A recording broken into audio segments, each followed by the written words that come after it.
I'm Paul Crisp. Today I'm going to be speaking with Stephen Spencer from radio station 2GB.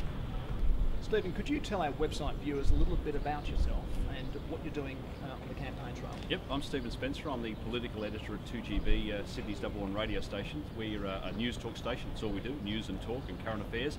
I'm based in Canberra, and normally I'm there reporting on federal politics every day, every week, but now we're out on the campaign trail following the two leaders around. So what's it like being up close and personal with both John Howard and Kevin Rudd? It's fascinating because normally you're watching them at a bit of a distance. You're watching them from above in the floor of Parliament, you're watching them at a press conference. Here you're seeing them, pretty much a couple of hours every day. We go on the morning walk with the Prime Minister. We attend press conferences. We see him going on street walks. So you get to see them not just answering the questions as they might do normally. What you're seeing is, on the bad days, you're seeing them when they're looking a bit down. On the good days, you're seeing them when their moods are high. So you're really getting a feel for how they cope with this sort of day in, day out pressure. And it's pretty fascinating, and it's a great privilege to be able to get close to people like that. And you see also the reactions, of course, of the people in the street who might only ever see them once in a lifetime, and it's a great thrill to us, to them, and it sort of brings a bit of a reality check to how privileged you are to get so close to these people on a daily basis.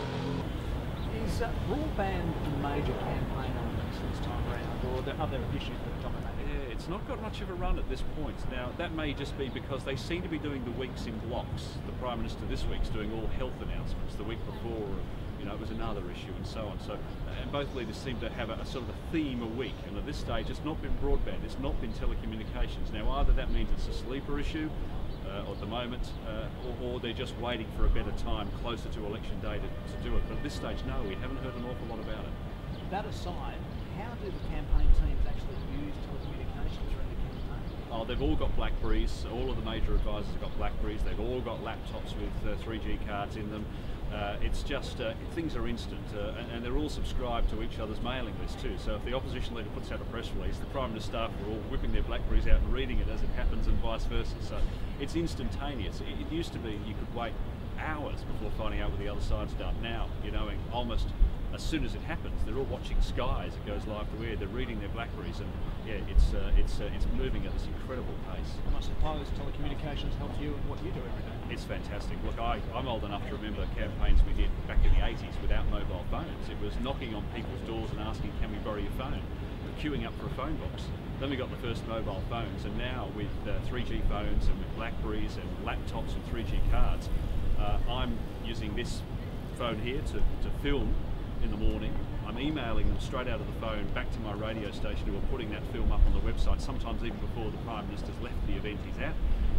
I'm communicating the whole time with the BlackBerry, perhaps sending my scripts through on the BlackBerry, getting the press releases back, getting the stories of my other colleagues filing, and then as soon as we get on the bus, I'm putting my tape into my laptop, connecting with the 3G card, and emailing that audio straight back to the radio station. We've just been on a 1-hour bus ride, and I've done 3 stories through the laptop, through the 3G card, while I'm on the bus. It's speeding things up and making it just so much easier to deal with. So I suppose the internet really has changed Australia's political landscape. It has. I mean, it's just phenomenal now, not just here, but even on overseas trips now. The speed and the quality with which you can do things is, I think it's great. I mean, some say it's creating more work, perhaps it is, but it means the product you're delivering is so much better than just, as we used to, hold the phone over a speaker and play it down the line and hope that somebody at the other end could make out what was being said.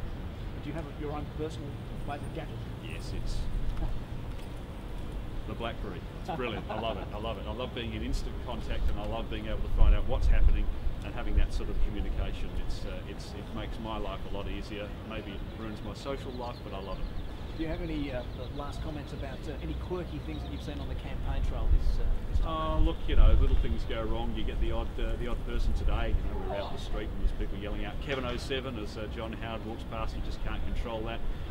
Kevin Rudd goes into a senior citizen centre, and an accordionist gets furious that he's being disrupted by the media pack and abuses him to his face. That's always fun because it's so sterile, so controlled. You know the audience has been handpicked to make sure it all works. So when it goes wrong, we love it. Last question, I suppose I have to ask you, who's going to win the election, and perhaps by how many seats? Look, the polls have just been extraordinarily same all year. I mean, occasionally you get some movement, but it's just been phenomenal how consistent they have been saying that Labor will win and win this easily. And unless John Howard can do something pretty amazing in the next couple of weeks, I'd have to say Labor will win and win by a reasonable margin, say 20 seats, unless John Howard can pull something out of the bag. But so far we're just not seeing that. Stephen, thank you very much for your time. My pleasure.